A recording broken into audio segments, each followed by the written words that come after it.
Alhamdulillah ya Rabbi hunduman sifagesu ya Rabbi faru hunduman ya Rabbi muti alama bersiyaman din Islam anu gahu bafisen sahunduma din Islam anu gahu bafisen sahunduma ya madda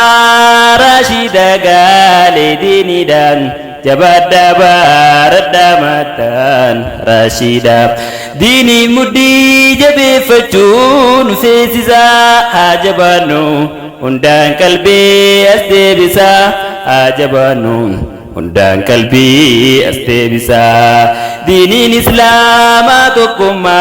dan yamam atukum nu lafakha ya muslima atukum nu lafakha ya muslima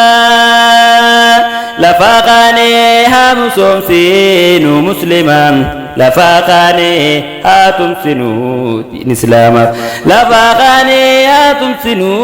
din Islam dini blafatani halkani guyuma irala fina jazasa jannatuma irala fina jazasa jannatuma namni dini blafau khufu gonkumam arraburus taisani barmilkuma arraburus taisani barmilkuma akamilkot tubarrabu masima bala masan ambi surab bingungkuma bala masan ambi surab bingungkuma lafaqane hamisum sinu musliman lafaqane hatum sinu din Islam lafaqane hatum sinu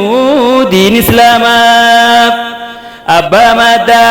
harashitis meyadadan Rabbin hagodu jazasa firdosida Rabbin hagodu jazasa firdosida jaza warren ilmi barsi su guddadan sinis jabada me khula fandechida bakange sinagudu Rabbin daltu ambiyada bakange sinagudu Rabbin daltu ambiyada lafaqane hamisum sinu muslima lafaqane hatum sinu din Islam lafaqane hatum sinu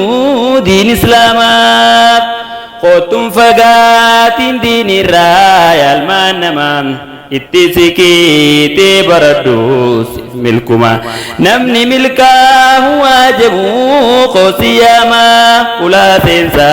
milki tahu dan sihima ula sensa milki tahu dan sihima namni dini bulu yomu namni dini bulu yomu araborus milkauma akaisaf wa nurabbinu himam akaisaf wa nufrabbinu yama lafaqane hamisum sinu muslima lafaqane hatum sinu din Islam lafaqane hatum sinu din Islam